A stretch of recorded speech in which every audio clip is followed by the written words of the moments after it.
And this is the Bozo Report by Sansa.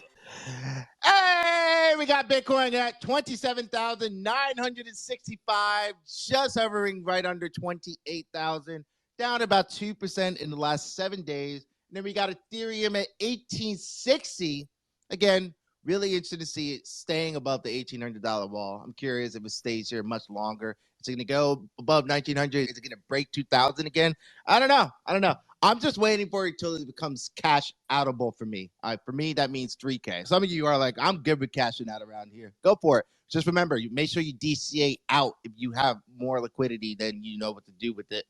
Obviously, that was a joke, but more so if you have a bigger position than most people, make sure you DCA out, because if you sell all of it out and it goes up, you're gonna be slapping yourself across the face. So DCA in, DCA out. If you don't know what DCA means, dollar cost averaging. I'm not even going to do the next bit because you all know Google and ChatGPT. Google is so 2022, by the way, just in case you guys didn't know. But then we got Matic at $1.11. Again, I will keep bringing this up because I am curious what everyone's opinions are, if anyone has an opinion on it.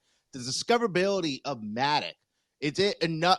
Everyone on the use floor is selling in ETH, and no one is selling it in Matic.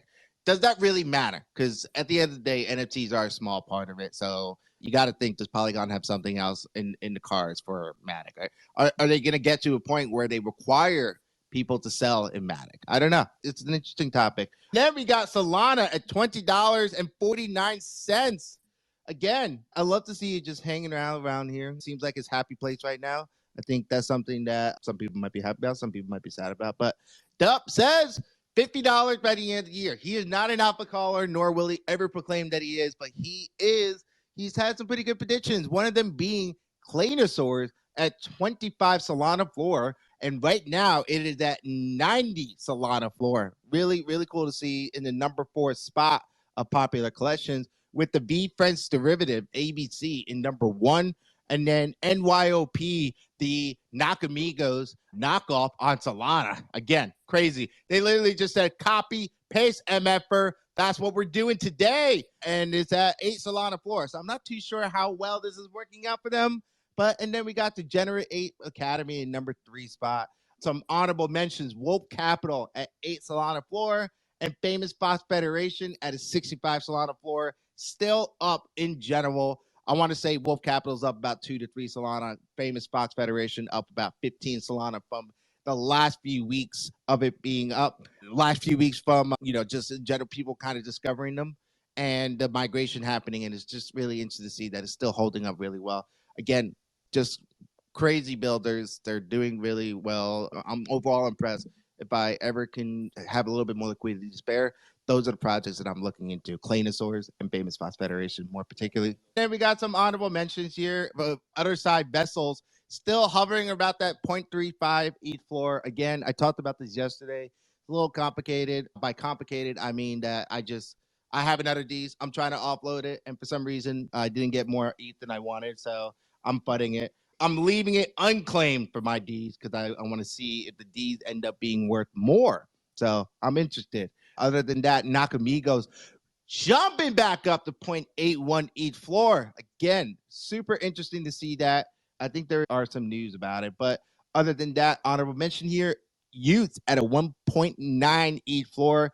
Again, I love to see that it's not jumping up and down too much. It's just hanging out right about where it should be, which is like 1.8 to 2 plus ETH floor. And then we got Nakamigo. So out of nowhere, what could have caused the pump?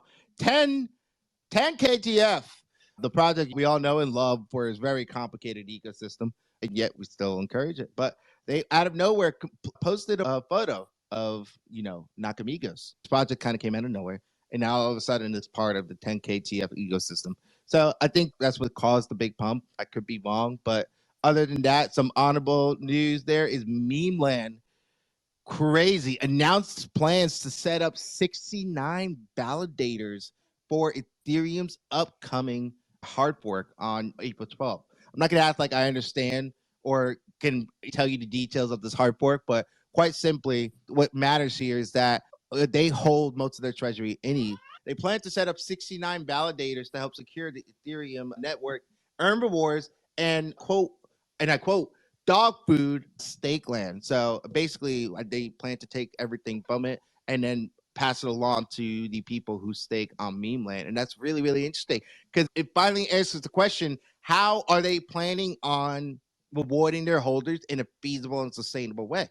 Setting up 69 validators is a pretty good start to me. So to me, this makes meme land pretty much more bullish, honestly. So I'm interested in seeing what they do and how they carry things out. But yeah, that is the weather report for today.